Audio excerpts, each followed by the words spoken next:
देवी का पुत्र था, इसीलिए उसे भगवान कहकर भी पुकारा जाता था। नरकासुर सदैव से एक अत्याचारी और दुराचारी असुर नहीं हुआ करता था, परंतु जब वो अपने मित्र बाणासुर की संगति में आया, तब से उसके विचार और प्रवृत्ति अत्यंत परिवर्तित हो गई। वो बहुत अहंकारी और अत्याचारी हो गया। वो स्वयं को सर्वोपरि सर्वशक्तिमान समझने लगा। वो अहंकार में आकर मनुष्यों पर बहुत अत्याचार करने लगा। जहाँ उसकी दृष्टि पड़ती, वो वहीं उत्पात मचाना शुरू कर देता। उसने लोगों के घरों को तहस नहस करना शुरू कर दिया। वो जहाँ भी ऋषि मुनियों को यज्ञ करते देखता, वहीं विध्वंस करना शुरू कर देता।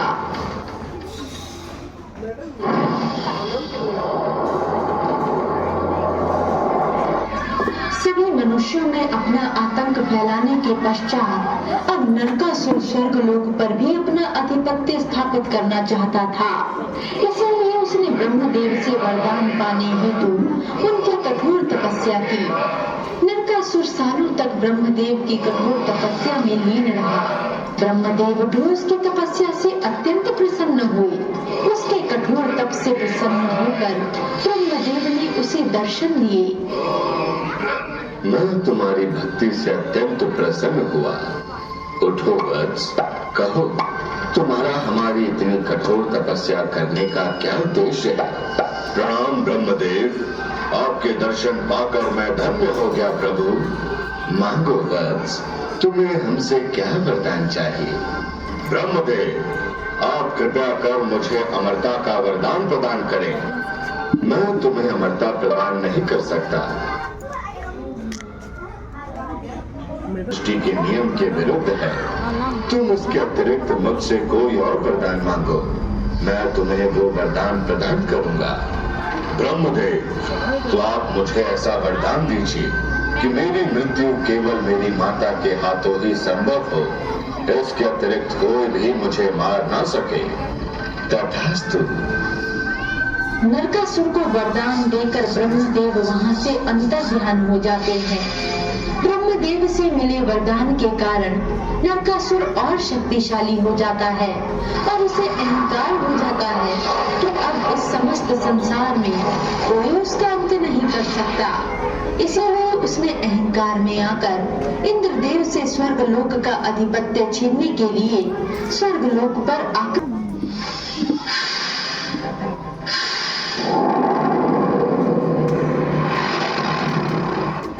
ब्रह्मदेव द्वारा दिए गए वरदान के कारण इंद्रदेव नरकासुर के समक्ष कमजोर पड़ने लगे और नरकासुर ने इंद्रदेव को युद्ध में पराजित कर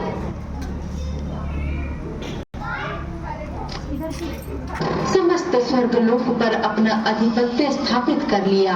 हे यशोदानंदन कृष्ण कन्हैया, रक्षा करें प्रभु, रक्षा करें। इंद्रदेव, क्या कारण है जो आप इतने चिंतित प्रतीत हो रहे हैं? हे नारायण, नरकासुर ने दुष्टता की हर सीमा को लांघ दिया है। अब तो केवल आप ही उस दुष्ट असुर से इस संसार की रक्षा कर सकते हैं। इससे पहले कि वो समस्त संसार को ही नष्ट कर दे, इससे पूर्व आप उसका अंत कर दीजिए प्रभु, अन्यथा वह अनर्थ कर देगा। यदि आप यही चाहते हैं तो हम अवश्य उस असुर का वध करेंगे। स्वामी, मैं भी युद्ध भूमि में आपकी संगिनी बनकर आपके साथ चलूंगी। लेकिन प्रिय, आप मेरे साथ युद्ध भूमि में आकर क्या करेंगे? आप यहीं रहकर मेरी प्रतीक्षा करें।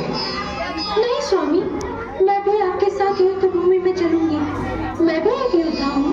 मैं युद्ध भूमि में आपकी ढाल बनकर आपके साथ रहूंगी। यदि आपकी यही इच्छा है तो उचित है प्रिय।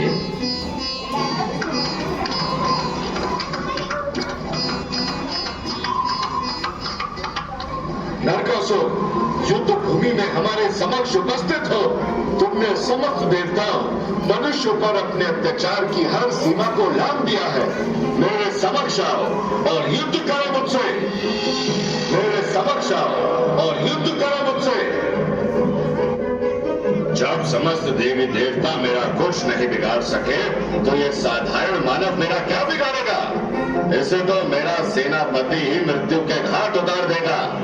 मूढ़ा, जाओ और अंत कर दो उस अज्ञानी का, जो तीनों लोगों के स्वामी नरकासुर को युद्ध के लिए ललकारने का प्रयास कर रहा है। जैसी आपकी आज्ञा महाराज।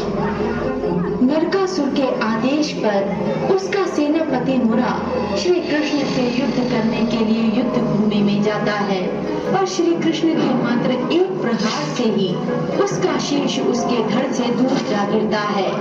मुरा का वध करने के कारण ही श्री कृष्ण जी को मुरारी भी कहा जाता है।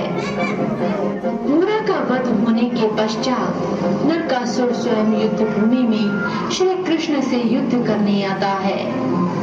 मेरे सेनापति का वध कर तुम ये मत जानना कि उसकी भांति तुम मुझे भी हानि पहुंचा सकते हो। इस समस्त संसार में कोई भी ऐसा योद्धा नहीं, कोई ऐसा देवता नहीं जो मुझे युद्ध में पराजित कर सके। तुम तो मात्र एक मनुष्य हो। इसका निर्णय तो युद्ध के पश्चात ही होगा। नरकासुर, शस्त्र उठाओ। इसके पश्चात श्री कृष्ण और नरकासुर के बीच भीषण युद्ध आरंभ हो जाता है।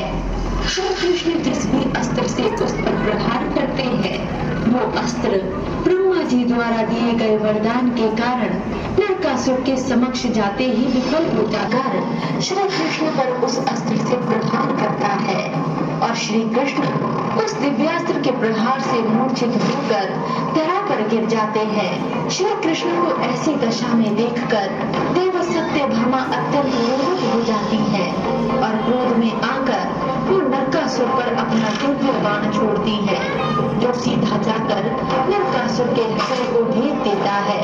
बाण लगते ही नरकासुर लड़खड़ाता हुआ धरती पर जा गिरता है।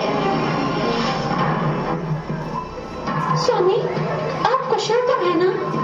हाँ प्रिय, मैं बिल्कुल कुशल हूँ। मैंने तो मूर्छित होने का स्वान केवल इसलिए किया ताकि आपके हाथों नरकासुर का वध हो सके। परंतु मेरे हाथों है क्या स्वामी? क्योंकि नरकासुर को ब्रह्मदेव ने ये वरदान दिया था कि तुम्हारी माता के अतिरिक्त इस संसार में कोई और तुम्हारा वध नहीं कर सकता। भूदेवी नरकासुर की माता है और आप साक्षात भूदेवी का ही अवतार है सत्यभामा। इस कारणवश केवल आप ही नरकासुर का वध कर सकती थी, इसलिए हमने ये लीला रची। जब देवी सत्यभामा को ये ज्ञात होता है कि नरकासुर उनका ही पुत्र था, तो उनका हृदय द्रवित हो उठता है। परंतु यदि श्री कृष्ण पूर्व ही सत्यभामा को इस सत्य से परिचित करा देते, तो सत्यभामा अपने ही हाथों अपने असुर पुत्र का वध नहीं कर पाती। इस कारणवश ही प्रभु श्री कृष्ण को यह लीला रचनी पड़ी।